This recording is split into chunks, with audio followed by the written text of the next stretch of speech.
고요한 정막이 흐르는 방 안에는 오직 수백만 개의 데이터가 물결치는 소리만이 가득했다.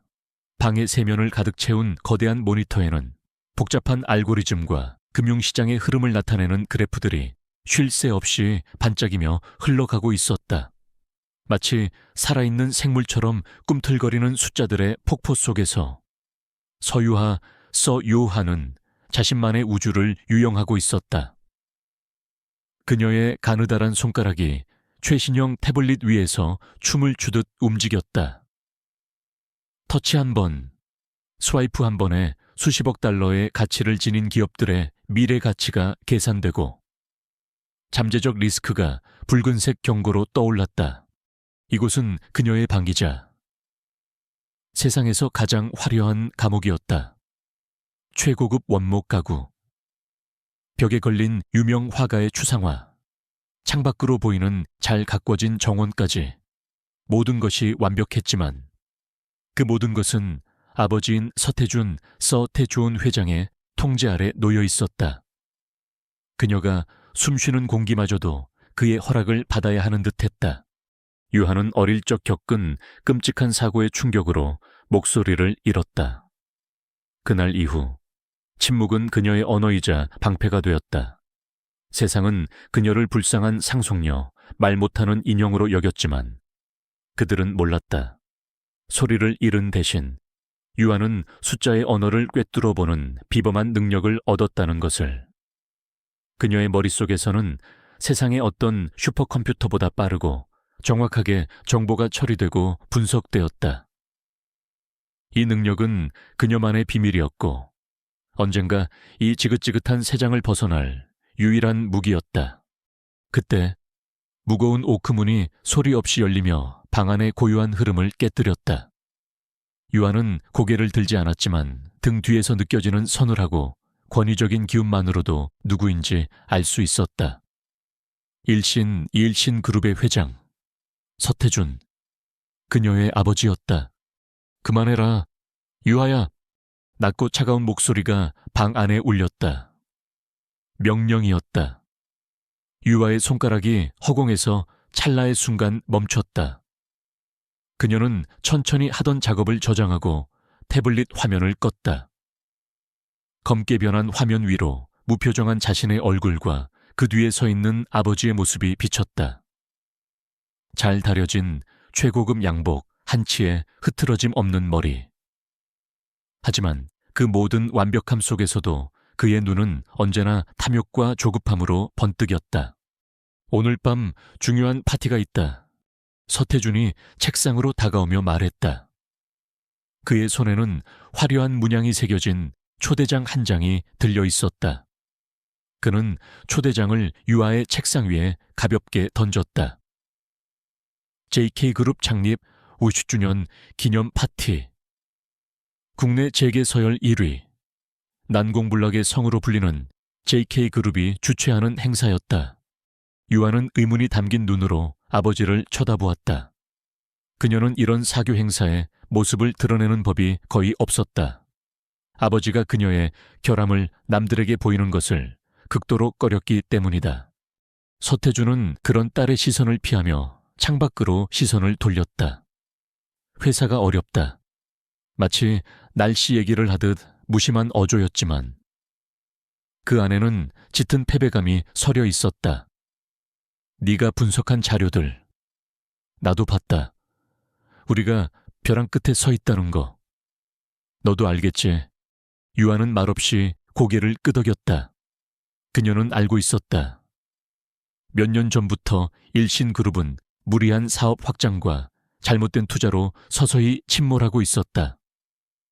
그녀는 수십 번이나 보고서를 통해 경고했지만 아버지는 그녀의 분석을 어린애의 숫자 노름이라며 무시했다.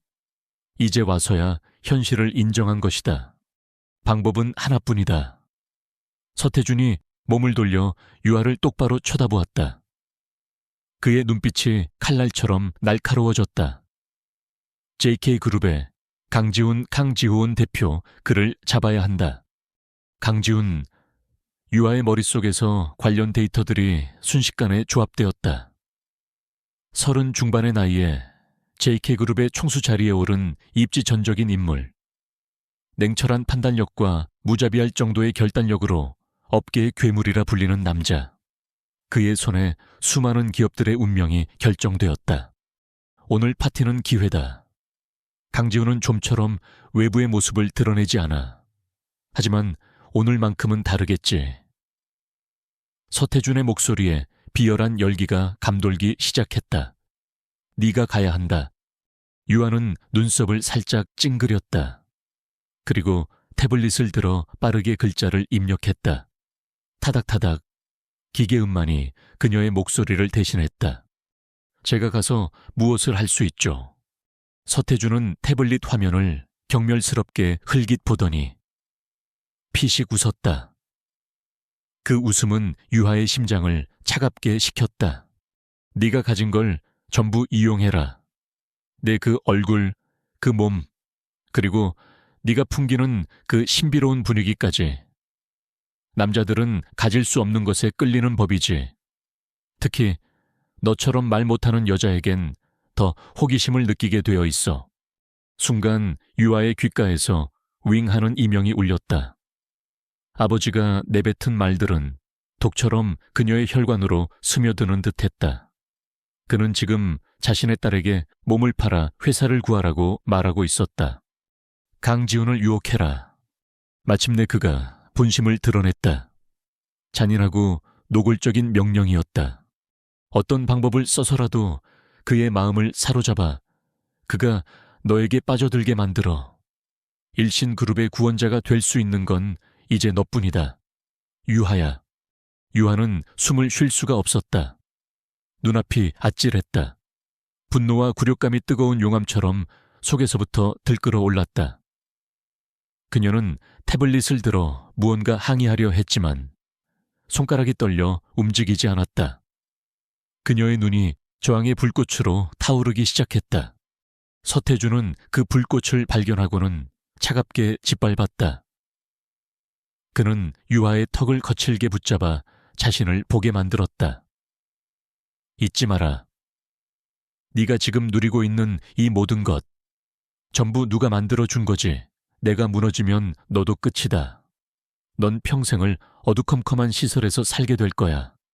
그것은 협박이었다. 그녀가 가장 두려워하는 것을 건드린 비열한 수법이었다. 유아는 눈을 감았다.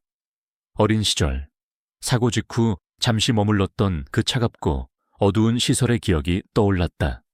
세상과 단절된 채 오직 침묵과 절망만이 가득했던 곳. 유아의 어깨가 미세하게 떨리는 것을 본 서태준은 만족한 듯 손을 놓았다. 선택의 여지는 없어. 그는 방 한쪽에 놓여있던 거대한 상자를 가리켰다. 최고의 디자이너가 만든 드레스다. 헤어와 메이크업 아티스트들도 곧 도착할 거야. 넌 오늘 밤 파티에서 가장 아름다운 여자가 되어야 한다. 그의 말이 끝나자마자 방문이 다시 열리고 서너 명의 전문가들이 조용히 들어왔다. 그들은 유아를 살아있는 인형처럼 대하기 시작했다.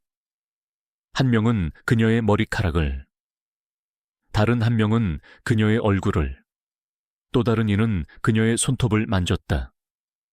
유아는 아무런 저항도 하지 않았다. 그녀는 텅 빈 눈으로 거울 속의 자신을 바라보았다.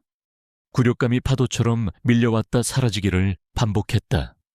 하지만 그 파도가 휩쓸고 간 자리에는 차갑고 단단한 무언가가 남았다. 그것은 결심이었다. 그래, 아버지, 당신 말이 맞아. 선택의 여지는 없지. 유아는 속으로 되뇌었다. 당신이 판 이 무대에 기꺼이 올라가 주겠어. 당신이 원하는 대로 나는 오늘 밤 가장 아름다운 여자가 될 거야. 하지만 그녀의 생각은 거기서 끝나지 않았다. 그리고 당신이 짜놓은 이 판을 통째로 뒤엎어버릴 거야. 강지훈. 그 남자는 당신의 동아줄이 아니라 당신의 목을 조를 밧줄이 될 테니까. 이 지옥 같은 감옥에서 날 꺼내줄 유일한 기회. 수많은 전문가들의 손길 아래 유아는 서서히 변해가고 있었다. 슬픔과 침묵 속에 갇혀있던 소녀는 사라지고 눈부시게 아름답지만 어딘가 위험한 분위기를 풍기는 여인이 모습을 드러냈다. 매끄러운 실크 드레스는 그녀의 몸을 우아하게 감쌌고 섬세한 다이아몬드 목걸이는 그녀의 하얀 목선에서 차가운 빛을 발했다. 완벽하게 계산된 화장은 그녀의 슬픈 눈매를 더욱 깊고 신비롭게 만들었다. 모든 준비가 끝났을 때 그녀는 거울 앞에 섰다. 거울 속의 여자는 낯설었다. 화려하게 치장된 완벽한 미인, 아버지가 원했던 바로 그 상품의 모습이었다. 하지만 그 여자의 눈동자만큼은 누구도 바꿀 수 없었다. 그 안에는 서슬퍼런 분노와 모든 것을 끝장내려는 얼음 같은 결의가 빛나고 있었다. 유아는 천천히 몸을 돌려 문을 향해 걸어갔다. 그녀의 발걸음은 더 이상 주저하지 않았다. 오늘 밤, 그녀는 아버지의 명령에 따라 사냥에 나선다. 하지만 그녀의 진짜 사냥감은 강지훈이 아니었다.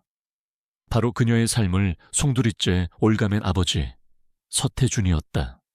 화려한 감옥의 문이 열리고 그녀는 새로운 전쟁터로 발을 내디뎠다. JK그룹 창립 50주년 기념 파티장은 그야말로 대한민국 상위 1%의 부와 권력을 한데 모아놓은 거대한 수정궁과 같아랐다. 천장에서부터 쏟아져 내리는 수천 개의 크리스탈로 이루어진 샹들리에, 세계적인 오케스트라가 연주하는 부드러운 클래식 선율, 샴페인 잔이 부딪히는 경쾌한 소리와 저마다의 이익을 위해 계산된 미소를 나누는 사람들의 낮은 웅성거림까지.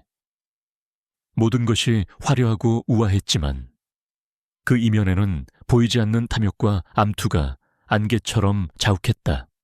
그때 연 회장의 육중한 문이 양쪽으로 활짝 열리고 일신그룹의 서태준 회장이 그의 딸 서유하와 함께 모습을 드러냈다. 순간 시끄럽던 연 회장 안에 찰나의 정적이 흘렀다. 모든 시선이 입구로 쏠렸다. 서태준의 옆에 선 여인은 마치 다른 세상에서 온 존재 같았다. 칠흑 같은 검은색 실크 드레스는 그녀의 하얀 피부와 극적인 대비를 이루며 모든 조명을 빨아들일 듯했고, 목과 손목에서 반짝이는 다이아몬드는 그녀의 아름다움을 위한 조연에 불과했다. 그녀는 그저 아름다운 것을 넘어 보는 이를 압도하는 신비로운 아우라를 풍기고 있었다. 사람들은 수군거리기 시작했다. 저 여인은 누구지? 서태준 회장의 숨겨둔 딸이라던데. 정말이었군. 말을 못한다는 소문이 있던데. 서태준은 사람들의 시선을 즐기는 듯 유아의 허리를 감싼 손에 힘을 주며 안으로 들어섰다. 그 손길은 겉보기엔 다정한 아버지의 에스코트였지만 유에게는 자신의 소유권을 주장하는 뜨거운 낙인과도 같았다. 유아는 무표정한 얼굴을 유지한 채 수많은 시선들을 투명한 유리벽처럼 통과시켰다. 그녀의 목표는 단 한 사람이었다. 한편 2층 발코니 난간에 기댄 채 강지훈은 무감각한 시선으로 아래층의 위선적인 광경을 내려다보고 있었다. 온갖 아첨과 가식적인 웃음, 공허한 대화들이 그를 지치게 했다. 그는 이런 종류의 행사를 혐오했다. 그에게 이곳은 비즈니스의 연장이자 먹잇감을 노리는 하이에나들의 소굴일 뿐이었다. 그의 비서실장이 옆에서 조심스럽게 말했다. 대표님, 일신그룹의 서태준 회장이 도착했습니다. 지훈은 대답 없이 와인잔을 가볍게 흔들었다. 일신그룹, 재무제표는 온통 붉은색 경고로 가득 찬, 곧 무너져도 이상하지 않을 회사. 서태준은 오늘 분명 자신에게 무언가를 구걸하러 왔을 터였다. 지루한 레포토리가 또 시작될 것이라 생각하며 그는 시선을 아래로 던졌다. 그리고 그 순간 그의 시선이 한 곳에 멎었다. 서태준의 옆에 서 있는 여자, 서유에게 그는 수많은 미인들을 봐왔다. 돈과 권력 주변에는 언제나 나방처럼 아름다운 여자들이 모여들었다. 하지만 그녀는 달랐다. 지훈의 날카로운 눈은 단번에 그녀의 본질을 꿰뚫어 보았다. 완벽하게 치장된 외모 아래 그녀의 눈에는 모든 것을 체념한 듯한 깊은 슬픔과 그럼에도 불구하고 결코 꺾이지 않으려는 날카로운 지성이 위태롭게 공존하고 있었다. 마치 화려한 보석 상자 안에 갇힌 길들여지지 않은 야생의 매와 같았다. 저항하고 싶지만 그럴 수 없는 현실에 절망하는 영혼의 빛. 흥미로웠다. 이 가식적인 파티에서 처음으로 진짜 사람을 발견한 느낌이었다. 아니나 다를까. 서태주는 지훈의 시선을 놓치지 않았다. 굶주린 상어처럼 기회를 포착한 그는 유하를 이끌고 곧장 지훈이 있는 곳으로 향했다. 계단을 올라오는 그의 얼굴에는 기름진 미소가 번지고 있었다. 강 대표님, 이렇게 직접 뵙게 되어 영광입니다. JK그룹의 50주년을 진심으로 축하드립니다. 서태준이 과장된 몸짓으로 허리를 숙였다. 지훈은 짧게 고개를 끄덕였을 뿐 시선은 여전히 유에게 고정되어 있었다. 서태준은 어색한 분위기를 무마하려 서둘러 유아를 앞으로 내세웠다. 아, 제 딸 유아입니다. 인사 올려라. 유아는 아버지의 말에 따라 기계적으로 고개를 숙였다. 그 찰나의 순간 그녀의 눈동자에 스쳐 지나가는 굴욕감을 지훈은 놓치지 않았다. 서태준은 지훈이 유에게서 눈을 떼지 못하자 계획이 성공하고 있음을 직감하며 덧붙였다. 아이가 낯을 많이 가려서요. 이해해 주십시오. 그녀가 말을 못한다는 사실을 교묘하게 수줍음으로 포장하려는 속셈이었다. 하지만 지훈은 서태준을 완전히 무시했다. 그는 한 걸음 다가가 유하와 눈을 맞췄다. 그의 키가 컸기 때문에 유하는 자연스럽게 고개를 들어야 했다. 가까이서 본 그녀의 눈은 더욱 깊고 복잡한 이야기를 담고 있었다. 파티가 지루하지 않으십니까? 서유아 씨, 그가 물었다. 그의 목소리는 낮고 차분했지만 이상하게도 위압적이지 않고 상대방을 집중시키는 힘이 있었다. 주변의 모든 소음이 멀어지는 듯했다. 서태준은 딸 대신 대답하려 입을 열었지만 지훈의 눈빛이 그것을 허락하지 않았다. 그는 오직 유하의 대답을 기다리고 있었다. 모두의 시선이 유에게 쏠렸다. 그녀가 어떻게 반응할까? 유아는 잠시 지훈을 응시했다. 그의 눈은 다른 남자들처럼 자신을 훑는 탐욕스러운 시선이 아니었다. 순수한 호기심과 지적인 탐색의 빛이 담겨 있었다. 그녀는 침착하게 작은 클러치백에서 얇고 세련된 디자인의 태블릿을 꺼냈다. 또각, 또각, 또각. 고요한 발코니에 유아의 손가락이 강화 유리를 두드리는 소리가 선명하게 울려 퍼졌다. 그것은 그녀의 목소리였다. 잠시 후 그녀는 완성된 문장을 지훈에게 보여주었다. 하얀 화면 위에는 간결하고 우아한 글씨체의 문장이 떠 있었다. 지루한 것은 파티가 아니라 의미 없는 대화를 나눠야 하는 사람들이죠. 대표님께서는 아니신가요? 순간 지훈의 입가에 희미한 미소가 떠올랐다. 오늘 밤 그가 지은 첫 번째 진짜 웃음이었다. 그녀는 수줍은 인형이 아니었다. 오히려 도발적이고 날카로웠다. 그녀는 그의 질문에 답하는 동시에 그에게 되묻고 있었다. 정확합니다. 서유아 씨. 그가 순순히 인정했다. 나 역시 같은 생각을 하고 있었습니다. 서태준은 두 사람 사이에 흐르는 미묘한 기류에 안절부절 못하며 끼어들었다. 허허, 우리 유아가 좀 직설적입니다. 강 대표님께서 너그러이. 지훈은 다시 한번 서태준을 없는 사람 취급했다.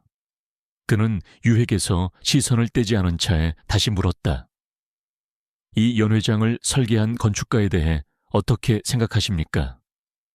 공간 활용에 대한 철학이 독특하다는 평이 많더군요. 그것은 단순한 사교용 질문이 아니었다.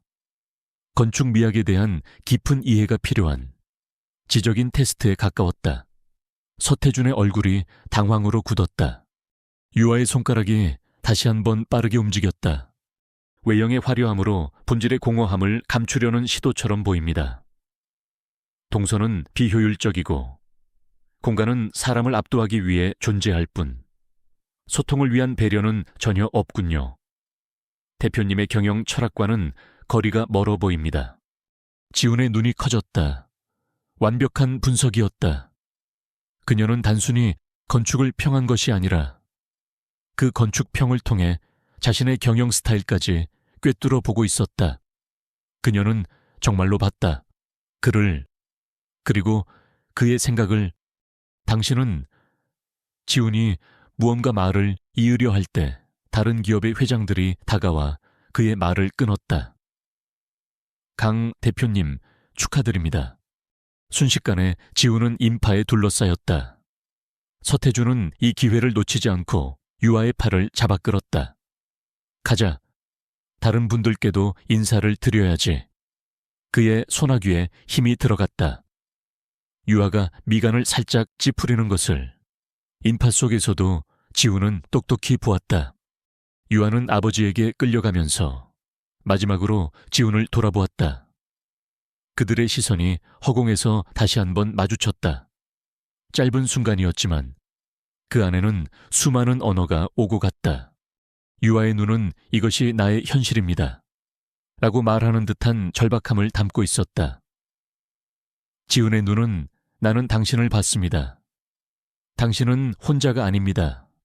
라고 약속하는 듯한 강한 울림을 담고 있었다. 서유아라는 여인이 아버지의 손에 이끌려 인파 속으로 사라진 후에도 강지훈은 한동안 그 자리에 서 있었다. 그의 머릿속에는 그녀의 아름다운 얼굴보다 그녀의 슬픈 눈빛과 태블릿 화면 위에 떠있던 날카로운 문장들이 계속해서 맴돌았다. 서태준의 불안한 눈빛, 딸을 상품처럼 내미는 천박함, 그리고 그의 저항하는 딸의 침묵의 비명. 강지훈은 와인잔을 내려놓았다. 지루했던 파티가 갑자기 세상에서 가장 흥미로운 미스터리의 시작점이 되어 있었다. 스여요하. 그는 그녀의 이름을 조용히 되뇌었다. 그리고 결심했다.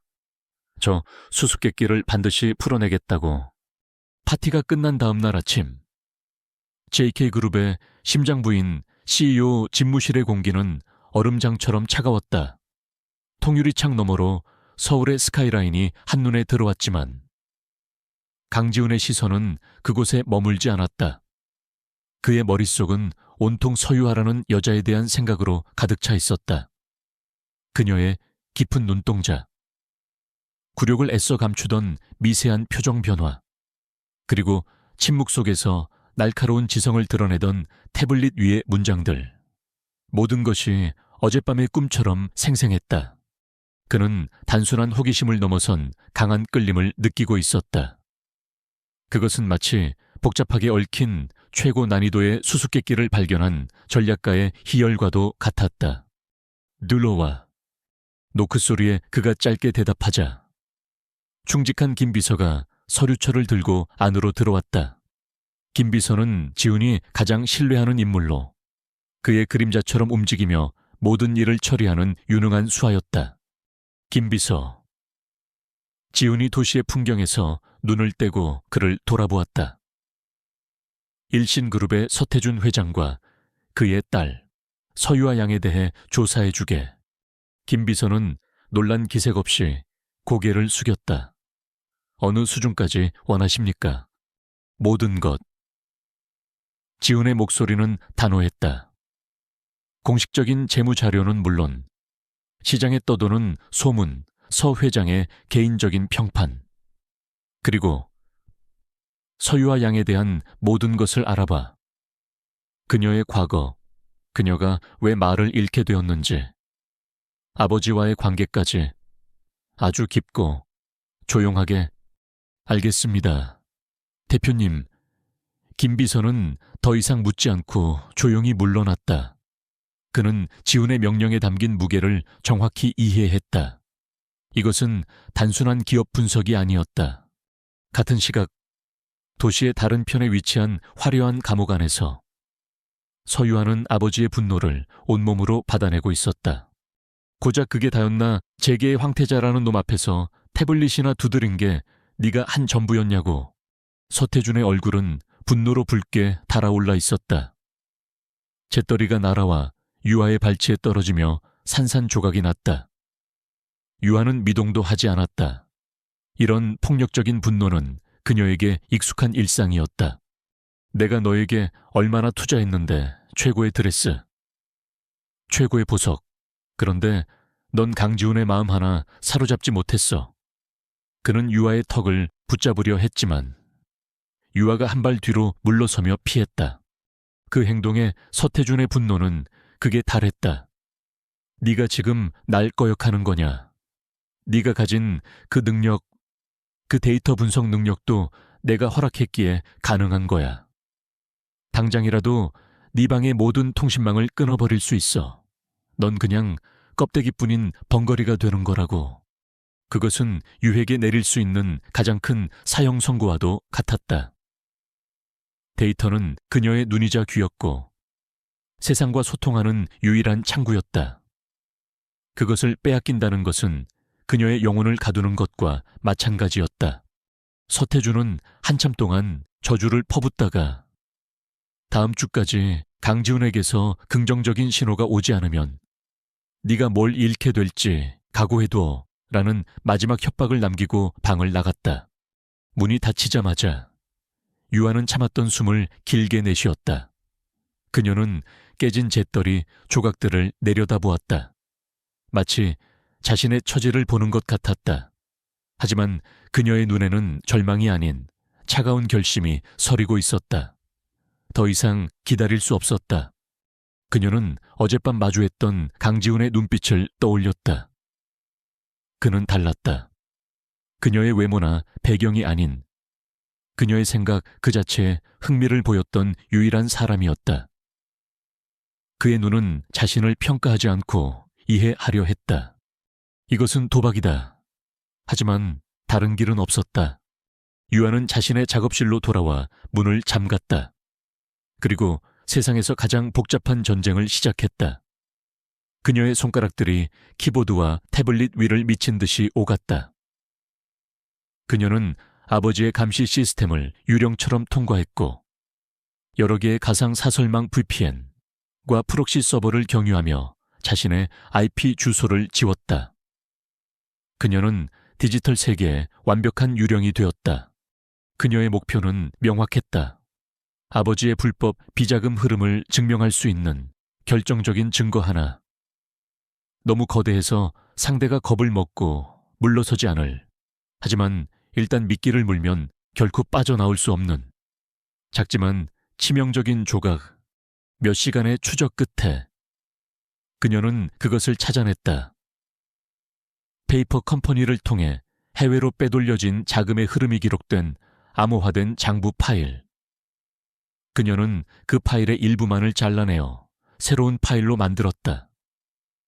그리고 자신이 직접 설계한 현존하는 어떤 기술로도 해독하기 어려운 다중 암호화 알고리즘을 적용했다. 이제 남은 것은 전달이었다. 그녀는 JK그룹의 보안 시스템을 분석했다. 철벽과도 같았지만 그녀의 눈에는 하나의 작은 균열이 보였다. CEO에게 직접 연결되는 극소수만이 아는 비상 채널. 그녀는 그 경로를 통해 익명의 데이터 덩어리를 전송했다. 발송 버튼을 누르는 그녀의 손가락이 미세하게 떨렸다. 이제 모든 것은 강지훈의 손에 달렸다. 그로부터 이틀 후, 김 비서는 강지훈의 책상 위에 얇은 서류철 하나를 올려놓았다. 요청하신 자료입니다. 지훈은 서류를 펼쳤다. 첫 장에는 일신그룹의 참혹한 재무 상태가 요약되어 있었다. 그의 예상보다 훨씬 심각했다. 하지만 그의 관심은 다음 장으로 넘어갔다. 서유하 개인 신상 보고. 보고서는 건조한 문체로 그녀의 삶을 기록하고 있었다. 명문대 수석 졸업, 비상한 데이터 분석 능력, 그리고 15년 전의 교통사고 기록, 모친 사망, 운전자는 부친 서태준 회장, 동승했던 서유하는 사고 이후 극심한 외상 후 스트레스 장애 PTSD로 인한 선택적 함구중 진단, 지훈의 미간이 좁혀졌다. 그는 보고서의 행간에 숨겨진 진실을 읽고 있었다. 이것은 단순한 사고가 아닐 가능성이 높았다. 어머니의 죽음을 눈앞에서 목격하고 그 원인을 제공한 아버지 밑에서 목소리를 잃은 채 살아온 시십오 년. 그녀의 눈에 서려 있던 깊은 슬픔의 정체를 이제야 알 것 같았다. 그녀는 불쌍한 상속녀가 아니었다. 지옥에서 살아남은 생존자였다. 보고서를 덮는 그의 마음은 무겁게 가라앉았다. 이것은 더 이상 단순한 인수합병 건이 아니었다. 한 사람의 인생을 구원하는 일이 될 수도 있었다. 바로 그때였다. 대표님, 외부에서 출처불명의 파일이 개인 비상 채널로 수신되었습니다. 인터컴을 통해 보안팀장의 다급한 보고가 들려왔다. 지훈의 책상 위 개인 단말기에 붉은 경고창이 떠 있었다. 보낸 사람 없음, 제목 없음, 오직 무의미해 보이는 코드의 나열뿐이었다. 악성 코드일 가능성이 높습니다. 즉시 삭제하겠습니다. 잠깐. 지훈이 보안팀장의 말을 잘랐다. 그의 심장이 강하게 뛰기 시작했다. 직감이었다. 이것은 그녀에게서 온 것이라고. 그는 자리에서 일어나 개인 단말기 앞으로 다가갔다. 내가 직접 확인하겠네. 보안팀은 접근하지 마. 그는 파일을 즉시 외부와 차단된 샌드박스 환경으로 옮겼다. 그리고 파일의 구조를 분석하기 시작했다. 화면에 떠오른 암호화 코드는 혼란스러운 나열이 아니었다. 그 안에는 정교하고 우아한 규칙성이 있었다. 마치 잘 짜인 한 편의 시처럼, 혹은 복잡한 푸가처럼. 그것은 아름답기까지 했다. 이것은 그녀의 서명이었다. 그녀의 침묵의 언어였다. 지훈은 깨달았다. 이것은 단순한 정보 제공이 아니었다. 그녀가 그에게 던지는 시험이었다. 당신은 이 암호를 풀 수 있는가? 그 안에 담긴 의미를 이해할 수 있는가? 그리고 가장 중요한 것, 진실을 마주할 용기가 있는가? 그녀는 지금 어딘가에서 숨죽인 채 그의 선택을 기다리고 있을 터였다. 지훈은 마우스를 쥔 손에 힘을 주었다.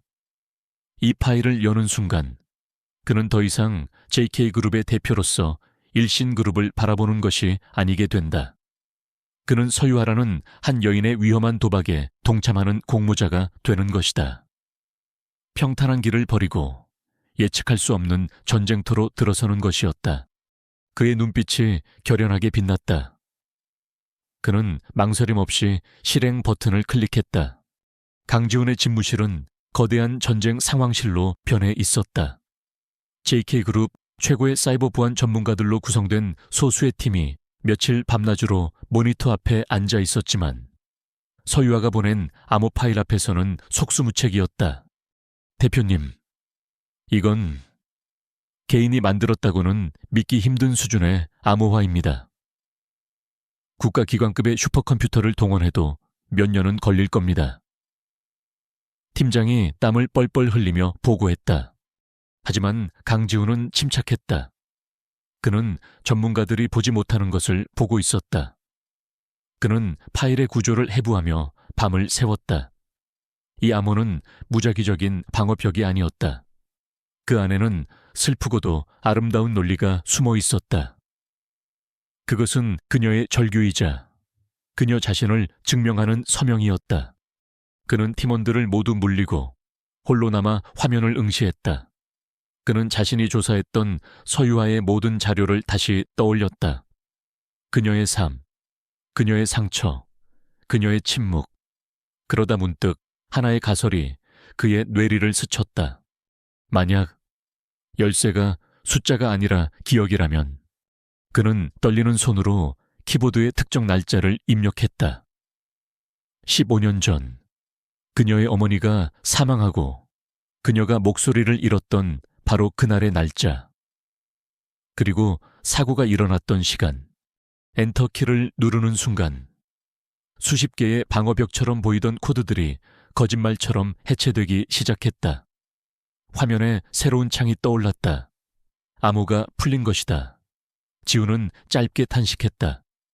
그녀는 가장 끔찍한 기억을, 가장 중요한 비밀을 여는 열쇠로 사용한 것이다. 얼마나 큰 고통과 용기가 필요한 일이었을까. 화면에 나타난 것은 하나의 장부였다. 그러나 그 내용은 일신그룹의 심장을 단번에 꿰뚫을 수 있는 날카로운 비수와도 같았다. 서태준이 수년간 페이퍼 컴퍼니를 통해 조성한 비자금의 상세 내역. 날짜, 금액, 자금의 최종 목적지까지 완벽하게 정리되어 있었다. 그녀의 분석 능력이 얼마나 무서운 수준인지 실감하는 순간이었다. 지우는 분노보다 경외감에 가까운 감정을 느꼈다. 그녀의 용기와 지성에 대한 순수한 존경심이었다. 그는 이제 확신했다. 자신은 이 싸움의 모든 것을 걸어야 한다고. 문제는 회신이었다. 어떻게 그녀에게 메시지를 보내야 할까? 어떤 통신수단도 서태준의 감시망에 걸릴 위험이 있었다. 그는 생각했다. 그녀처럼 생각해야 했다. 그녀라면 어디를 볼 것인가? 답은 그녀의 세계, 즉 데이터의 바닷속에 있었다. 지우는 JK그룹의 데이터 분석팀에 지시하여 한국증권거래소의 실시간 주식, 데이터 스트림에 미세한 노이즈를 삽입하도록 했다. 초당수 테라바이트의 데이터가 오가는 거대한 정보의 홍수 속에서 그 노이즈는 먼지 한 톨보다도 미미했다. 하지만 그 데이터 패킷에 타임 스탬프와 특정 종목의 거래량을 조합하여 유아가 과거 보고서에서 사용했던 그녀만의 금융 분석 공식으로 풀어내면 하나의 문장이 나타나도록 설계했다. 그것은 오직 그녀만이 알아볼 수 있는 세상에서 가장 비밀스러운 편지였다. 한편 유아는 자신의 방에서 며칠 동안 잠도 자지 않고 금융시장의 모든 데이터를 훑고 있었다. 희망과 불안이 교차하는 지옥 같은 시간이었다. 그가 과연 암호를 풀었을까? 만약 풀었다면 그는 어떤 선택을 할까? 자신을 무시하고 이 정보를 이용해 헐값에 일신을 집어삼킬까? 그녀의 눈이 수억 개의 숫자를 훑어내리던 바로 그때 그녀의 알고리즘이 경고 신호를 보냈다. 데이터 스트림에서 지극히 미세한 이상 신호가 감지된 것이다. 다른 사람이라면 그저 통계적 오차로 치부하고 넘어갔을 신호. 하지만 유아는 그것이 다름을 직감했다. 그녀는 심장이 터질 듯한 것을 느끼며 데이터를 분리하여 자신의 공식에 대입했다. 그러자 화면에 몇 개의 단어가 떠올랐다. 듣고 있다. 계속. 유아는 짧게 숨을 들이마셨다. 눈시울이 뜨거워졌다. 성공이었다. 자신의 목소리가, 자신의 절규가 마침내 세상에 닿은 것이다. 그녀의 외로운 싸움에 드디어 동맹군이 생겼다. 그날 이후 세상에서 가장 은밀한 공조가 시작되었다. 유아는 내부에서, 지우는 외부에서 움직였다. 그녀는 아버지의 네트워크를 해킹하여 일신그룹의 분식회계 자료, 불법 정치자금 로비 내역, 자산 은닉 계획 등 치명적인 증거들을 차례차례 보냈다. 각각의 파일에는 그녀가 설계한 매번 다른 방식의 암호가 걸려 있었다.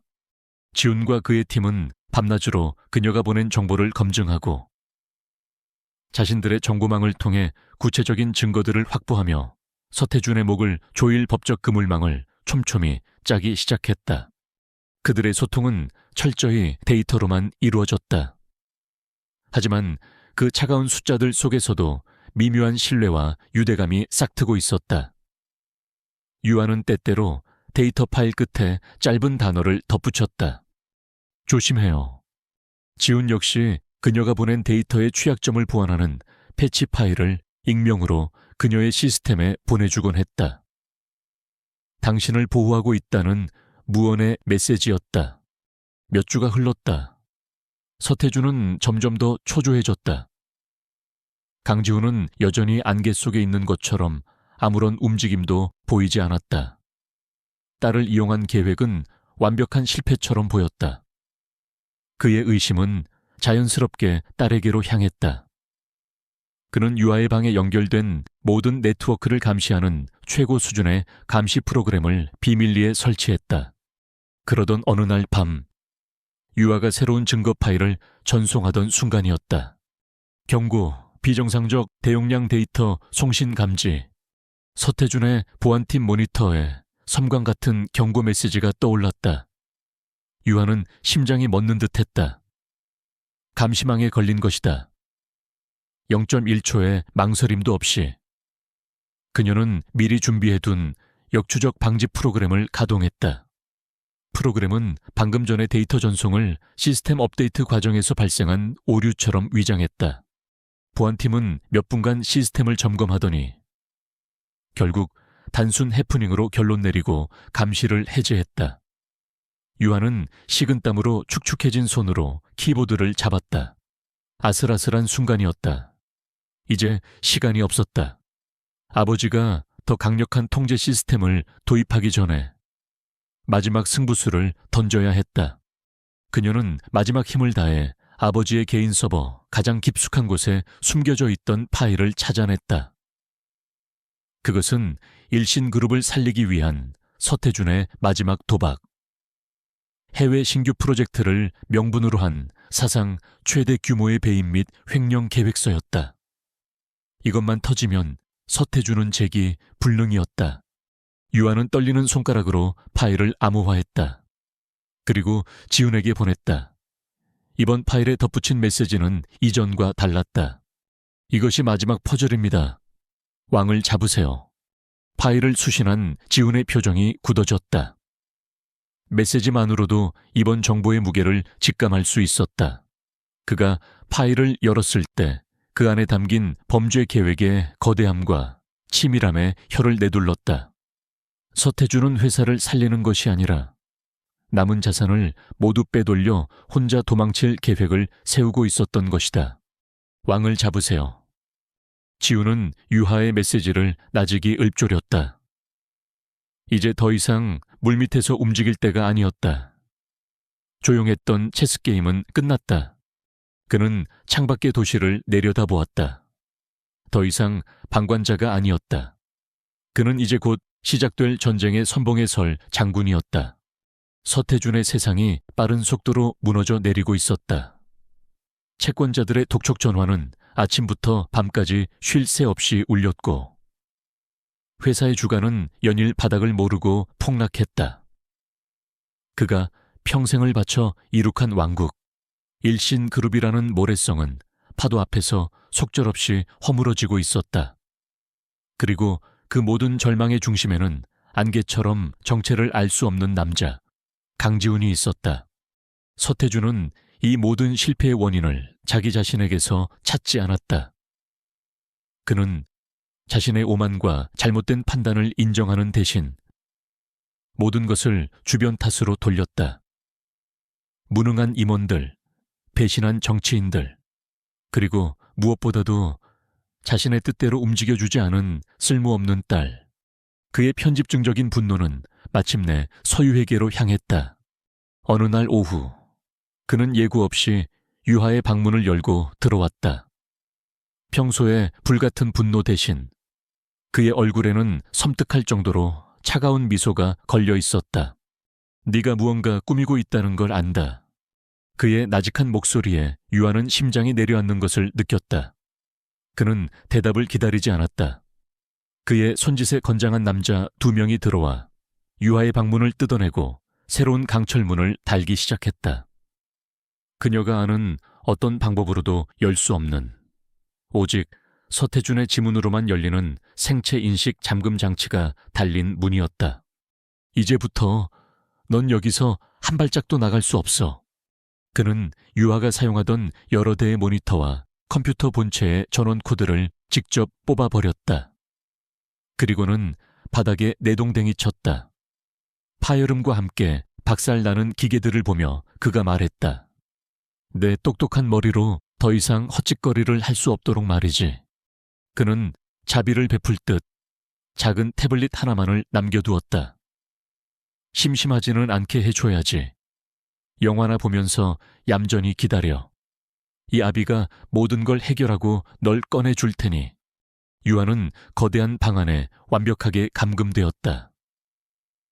그녀의 무기이자 세상과 연결된 유일한 통로였던 데이터망이 차단된 것이다. 서태주는 그것으로도 모자라. 유아를 어릴 때부터 돌봐주었던 늙은 가정부를 거칠게 해고하며 그녀의 눈앞에서 내쫓았다. 유아가 유일하게 마음을 열었던 사람을 빼앗아 버림으로써 그녀의 마지막 감정적 버팀목마저 무너뜨리려는 잔인한 처사였다. 완벽한 고립. 서태주는 이제 딸이 자신의 소나귀에서 절대 벗어날 수 없으리라 확신했다. 그리고 그는 자신의 마지막 도박을 실행하기 위해 움직였다. 그날 밤 서태주는 한적한 외곽에 위치한 자신의 별장에서 비밀스러운 회동을 가졌다. 부패한 은행의 임원, 법망을 교묘하게 이용해주는 변호사, 그리고 그의 불법 자금을 세탁해줄 사채업자까지. 그의 검은 제국을 지탱해온 핵심 인물들이었다. 계획을 시작한다. 서태준이 선언했다. 그의 눈은 탐욕과 도끼로 번뜩였다. 해외 신규 바이오 사업 투자를 명목으로 회사에 남은 모든 자금을 우리가 관리하는 해외 계좌로 옮긴다. 강지훈 그 애송이가 눈치채기 전에 모든 걸 끝내고 우린 이 나라를 뜨는 거야. 그는 모든 것이 자신의 계획대로 될 것이라 믿어 의심치 않았다.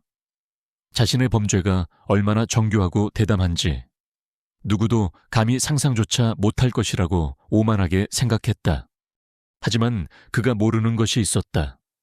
그의 모든 계획은 이미 상대방의 손바닥 위에 펼쳐진 지도에 불과했다는 것을. 다음 날 아침 대한민국 금융시장이 발칵 뒤집혔다. 속보 JK그룹, 일신그룹에 대한 적대적 인수합병 M&A 공식 검토 발표. 뉴스가 터져 나오자마자 일신그룹의 주가는 수직으로 낙하했다. 투자자들은 공황에 빠져 주식을 내던졌고 회사는 그야말로 아수라장이 되었다. 이것은 강지훈이 던진 승부수였다. 김 비서가 걱정스러운 얼굴로 보고했다. 대표님, 너무 위험한 방식입니다. 만약 실패할 경우 우리 그룹의 이미지에도 큰 타격이. 지훈은 창밖을 보며 차갑게 말했다. 뱀을 잡으려면 굴 밖으로 완전히 끌어내야지. 서태준에게 생각할 시간을 주면 안 돼. 스스로 무너지게 만들어야 해. 지훈의 진짜 전쟁터는 그의 집무실이 아니었다. 그는 검찰 금융범죄수사부의 비밀 안개서, 그의 법률팀, 그리고 검사들과 함께 거대한 스크린을 보고 있었다. 스크린에는 유아가 보내온 데이터를 기반으로 재구성된 일신그룹의 자금 흐름도가 실시간으로 펼쳐져 있었다. 그들은 서태준이 돈을 어디로 빼돌릴지, 어떤 계좌를 이용할지 모두 알고 있었다. 덫을 놓고 사냥감이 스스로 걸어 들어오기만을 기다리고 있었다. 이제 남은 것은 단 하나. 서태준이 실행 버튼을 누르는 바로 그 순간을 포착하는 것이었다. 그 마지막 신호는 감금된 유핵에서 와야만 했다. 유아는 절망하지 않았다. 아버지는 그녀의 컴퓨터를 빼앗아갔지만 그녀의 머리까지 빼앗아갈 수는 없었다. 그녀는 방 안에 있는 모든 전자기기를 샅샅이 뜯어보았다. 그러다 발견했다. 방의 온도를 조절하는 스마트 온도 조절기. 그것은 중앙관리 시스템과 저주파 블루투스 신호를 통해 연결되어 있었다. 너무나 단순하고 사소한 장치였기에 서태준의 감시망도 이곳까지는 신경 쓰지 않은 것이다. 유아는 남겨진 태블릿의 배터리를 아껴가며 며칠 밤낮으로 온도 조절기의 회로를 분석하고 간섭 신호를 보낼 방법을 연구했다. 그녀는 마침내 태블릿을 이용해 온도 조절기에 단 하나의 이진법 신호를 보낼 수 있는 코드를 만들어냈다. 1. 지금을 의미하는 그녀의 마지막 목소리였다. 운명의 날이 밝았다. JK그룹의 발표로 궁지에 몰린 서태준은 더 이상 버틸 수 없었다. 그는 자신의 사무실에서 비밀 전화기를 들었다. 수화기 너머의 은행 임원에게 그는 마지막 명령을 내렸다. 송금해. 그 한마디와 함께 수천억 원의 돈이 디지털 데이터의 형태로 전 세계에 흩어져 있는 수십 개의 유령 계좌를 향해 이동하기 시작했다. 같은 시각, 유한은 태블릿에 희미한 와이파이 신호를 통해 회사 내부망에 데이터 트래픽이 폭증하는 것을 감지했다. 시작된 것이다. 그녀는 떨리는 손으로 온도 조절기를 향해 태블릿을 들었다. 그리고 자신이 만든 앱의 전송 버튼을 눌렀다. 눈에 보이지 않는 아주 미약한 신호 하나가 방을 빠져나갔다. 강지훈이 있는 비밀 안가의 모니터 한 구석. 조용히 깜빡이던 작은 램프가 붉은색으로 바뀌었다. 신호 감지. 그것은 유아의 신호였다. 행동을 개시하라는 침묵의 외침이었다. 지훈은 옆에 앉은 수석 검사를 바라보았다. 두 사람의 눈빛이 허공에서 마주쳤다. 모든 것이 계획대로였다. 지훈이 결연하게 고개를 씨노댓. 수석 검사가 전화기를 들고 짧고 단호하게 명령했다. 움직여. 그 순간 대한민국 전역에 흩어져 있던 수십 명의 검찰 수사관들이 일제히 일신그룹 본사와 서태준의 자택, 그리고 그의 공범들의 사무실을 향해 움직이기 시작했다. 거대하고 정교하게 짜인 덫이 마침내 사냥감의 목을 물었다. 검찰의 압수수색은 번개처럼 신속하고 정확하게 이루어졌다. 강지훈의 신호를 받은 수사팀은 약속된 시간에 맞춰 일신그룹 본사, 서태준의 자택, 그리고 그의 핵심 공범들의 사무실과 집을 동시에 덮쳤다. 한치의 오차도 없는 작전이었다. 서태준의 금고 역할을 하던 은행 임원은 자신의 사무실에서 긴급 체포되었고, 법망을 자문해주던 부패한 변호사는 해외로 도피하려던 공항에서 붙잡혔다. 그들은 무슨 일이 일어나고 있는지 파악조차 하지 못한 채 자신들의 손목에 차가운 수갑이 채워지는 것을 망견자실하게 바라볼 뿐이었다. 하지만 폭풍의 눈 한가운데에 있는 남자. 서태준은 그 모든 사실을 까맣게 모른 채 자신의 사무실에서 최후의 승리를 만끽하고 있었다. 그는 방금 전 자신의 지시대로 거액의 자금이 성공적으로 해외 계좌로 이체되었다는 보고를 받았다. 이제 남은 것은 그가 직접 연출할 마지막 무대뿐이었다. 그는 오늘 오후에 긴급 주주총회를 소집했다. 추락하는 주가와 회사의 위기에 분노한 주주들을 모아놓고 극적인 반전을 선사할 계획이었다. 성공적인 해외 바이오 사업 투자 유치라는 거짓 발표로 주가를 다시 띄우고 자신은 위기에서 회사를 구한 영웅으로 남는 것. 그 후 모든 것이 잠잠해지면 그는 해외로 빼돌린 돈과 함께 유유히 사라질 터였다. 완벽한 시나리오였다. 주주총회장은 그야말로 아수라장이었다. 분노한 주주들의 고성과 욕설이 가득했다. 단상에 선 서태준은 그러나 조금도 위축되지 않았다. 오히려 이 혼란을 즐기는 듯 인자한 미소까지 띠고 있었다. 존경하는 주주 여러분, 여러분의 심려를 잘 알고 있습니다. 하지만 저 서태준을 믿고 조금만 더 기다려 주십시오. 그는 능숙하게 군중을 장악했다. 그는 거짓된 자신감으로 일장연설을 늘어놓으며 회사의 암울한 현실을 교묘하게 왜곡했다. 그리고 마침내 그의 연극이 절정에 다다랐다. 바로 오늘 우리 일신그룹은 이 모든 위기를 극복하고 새로운 미래로 나아갈 발판을 마련했습니다. 제가 직접 성사시킨 대규모 해외 투자 유치를 통해 그가 의기양양하게 외치는 바로 그 순간이었다. 크왕! 총회장의 거대한 문이 거칠게 열렸다. 모든 시선이 그곳으로 향했다. 강지훈이었다. 그는 혼자가 아니었다. 그의 양옆으로는 그의 법률팀이, 그리고 그 뒤로는 가슴에 선명한 검찰 배지를 단 수사관들이 위압적인 기세로 서 있었다. 총회장 안에 모든 소음이 거짓말처럼 멎었다. 시간마저 멈춘 듯한 정적이 흘렀다. 서태준은 무대 위에서 그대로 굳어버렸다. 강 대표, 당신이 여길 왜? 그의 목소리가 당황으로 심하게 떨렸다. 강지훈은 그에게는 눈길조차 주지 않았다. 그는 단상 뒤편에 설치된 거대한 LED 스크린을 향해 턱짓을 했다. 서태준의 연설을 위해 준비되었던 화려한 프레젠테이션 화면이 지지직거리며 꺼지더니 이내 새로운 화면으로 바뀌었다. 화면 가득 나타난 것은 서유아의 얼굴이었다. 그녀는 자신의 방. 이제는 검찰에 의해 증거가 보존된 범죄의 현장에 고요히 앉아 있었다. 그녀의 뒤로는 박살난 컴퓨터와 텅 빈 책상이 보였다. 그녀는 카메라를 정면으로 응시하고 있었다.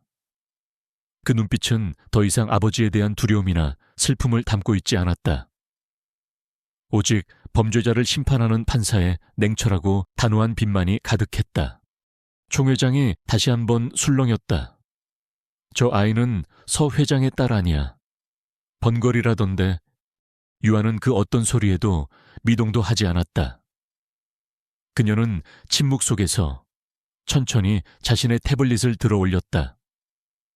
그녀가 태블릿을 조작하자 무대 뒤에 거대한 스크린이 그대로 미러링되어 그녀가 보여주는 모든 것을 비추기 시작했다. 그녀의 침묵의 증언이 시작되었다. 첫 번째 화면, 서태준의 불법 비자금 장부가 나타났다. 복잡한 숫자들이 아니었다. 돈의 흐름이 한눈에 보이는 인포그래픽으로 재구성되어 있었다. 일신그룹의 자금이 어떻게 유령 회사를 거쳐 서태준의 주머니로 들어갔는지 붉은색 화살표가 명확하게 보여주었다. 곳곳에서 탄식이 터져 나왔다. 두 번째 화면, 음성 파일 재생기가 나타났다. 스피커를 통해 서태준이 공범들과 나누는 추악한 대화가 총회장 전체에 울려 퍼졌다. 세금은 무슨 다 빼돌려야지. 강지훈 그놈은 아직 아무것도 몰라. 그의 탐욕스럽고 오만한 목소리가 스스로의 죄를 증명하고 있었다. 세 번째 화면, 마지막 결정타였다.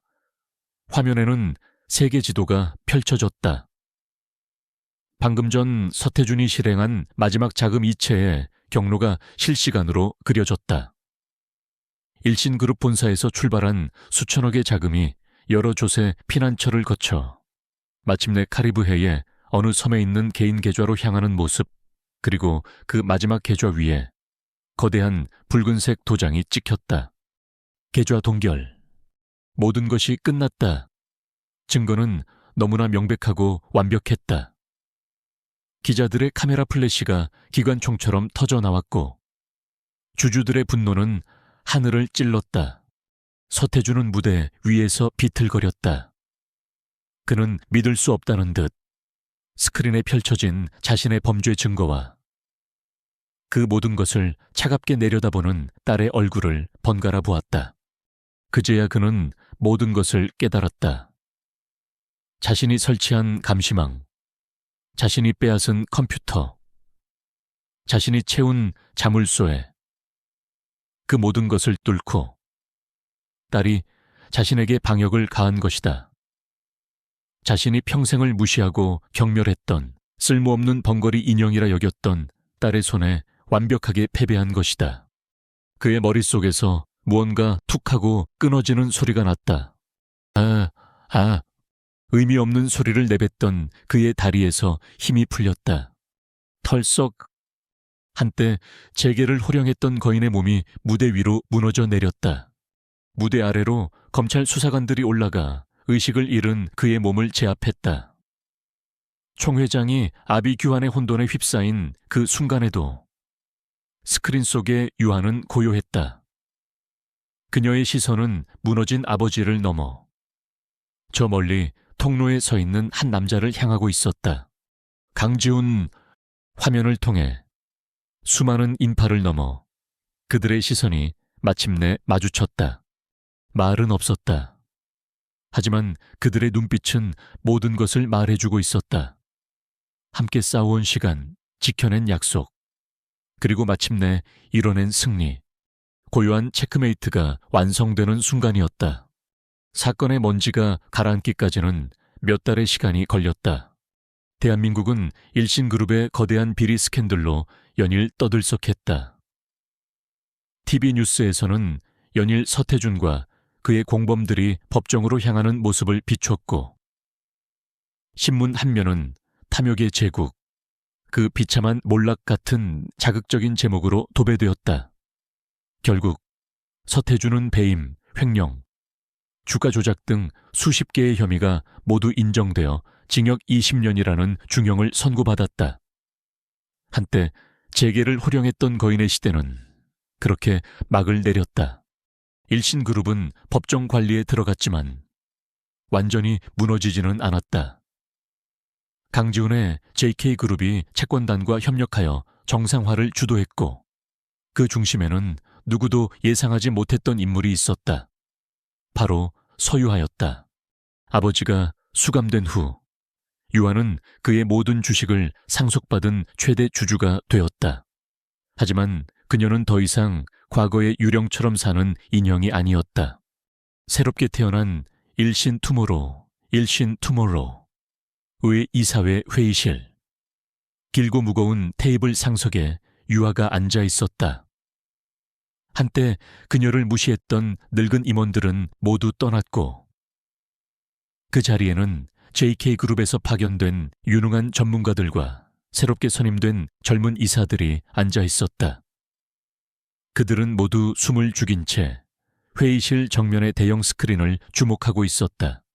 유아의 손가락이 태블릿 위에서 움직이자 스크린에는 회사의 미래 비전과 사업 구조 개편에 대한 날카로운 분석이 펼쳐졌다. 그녀의 계획은 단순히 부실을 털어내는 것을 넘어 투명한 경영 구조와 사회적 책임을 강조하는 완전히 새로운 기업 철학을 담고 있었다. 그녀는 한마디 말도 하지 않았지만 그녀가 제시하는 데이터와 논리는 그 어떤 웅병아의 연설보다도 강력하고 설득력 있었다. 이사들은 경외감 어린 눈으로 그녀를 바라보았다. 그녀는 더 이상 말 못하는 서 회장의 딸이 아니었다. 그녀는 일신 투모로우의 두뇌이자 심장이었다. 그녀의 목소리는 다른 곳에서도 울려 퍼지고 있었다. 그녀는 아버지가 빼돌렸던 비자금 중 법적으로 회수한 재산 전부를 출연하여 고요한 목소리 재단을 설립했다. 재단은 그녀처럼 정신적 충격으로 고통받는 아동들과 기업 범죄의 피해자들을 돕는 일에 쓰였다. 어느 날 오후, 유아는 재단에서 운영하는 심리치료센터를 찾았다. 그녀는 자신처럼 말을 잃은 한 아이의 옆에 조용히 앉아 태블릿으로 함께 그림을 그렸다. 아이의 불안한 눈빛이 그녀의 따뜻한 미소와 그림을 통해 서서히 안정을 찾아가는 것을 보며 유아는 진정한 소통은 언어 너머에 있음을 다시 한번 깨달았다. 이것이 그녀가 찾은 새로운 목소리였다. 그날 저녁, 퇴근한 그녀를 기다리고 있는 사람이 있었다. 강지훈이었다. 그는 더 이상 비즈니스 파트너나 구원자의 얼굴을 하고 있지 않았다. 그저 한 여자와 함께 시간을 보내고 싶은 한 남자의 편안한 미소를 짓고 있었다. 두 사람은 불이 꺼진 한적한 미술관을 찾았다. 지훈이 그녀를 위해 통째로 빌린 곳이었다. 거대한 그림자만이 존재하는 고요한 공간 속에서 그들은 나란히 걸었다. 시끄러운 세상의 소음이 모두 사라진 오직 두 사람만을 위한 시간이었다. 한참 동안 그림을 감상하던 지훈이 문득 그녀를 돌아보며 물었다.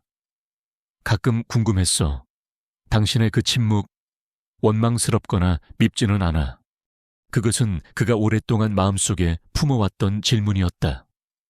그는 조심스럽게 그녀의 대답을 기다렸다.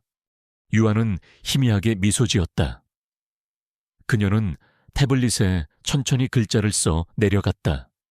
오랫동안 제 침묵이 저주라고 생각했어요. 세상과 나를 가로막는 벽이라고 믿었죠.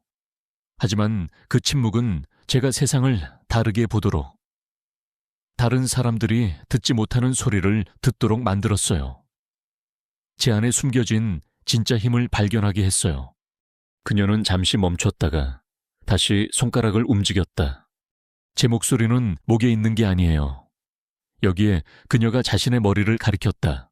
그리고 여기에 그녀가 자신의 심장을 가리켰다 했어요. 그리고 강지훈 씨는 그 목소리를 세상에서 처음으로 제대로 들어준 사람이고요. 글자를 읽어내리는 지훈의 눈시울이 붉어졌다. 그는 더 이상 아무 말도 할 수 없었다. 그는 조용히 다가가 그녀의 손을 잡았다. 그의 엄지손가락이 그녀의 손등을 부드럽게 어루만졌다. 그의 눈빛은 세상 그 어떤 화려한 사랑 고백보다 더 깊고 진실한 마음을 담고 있었다. 아버지가 강요했던 잔인한 유혹은 아이러니하게도 세상에서 가장 굳건한 신뢰와 존중으로 지어진 진짜 사랑으로 피어났다. 시간이 흘러 두 사람은 일신 투모로우에 새롭게 단장한 본사 옥상 정원에 서 있었다. 그녀가 직접 디자인한 새싹이 돋아나는 형상의 새로운 회사 로고가 맞은편 건물에서 빛나고 있었다. 그녀를 가두었던 금빛 세장은 사라졌다. 그녀의 앞에는 이제 두려움이 아닌 무한한 가능성으로 가득한 푸른 하늘이 펼쳐져 있었다. 옆에는 그녀를 구원한 왕자님이 아닌 그녀의 여정을 함께 걸어갈 든든한 동반자가 서 있었다. 지훈이 그녀의 어깨를 부드럽게 감쌌다. 유한은 그의 어깨에 편안하게 기댔다. 그녀의 입계는 마침내 되찾은 평화롭고 진실된 미소가 걸려 있었다.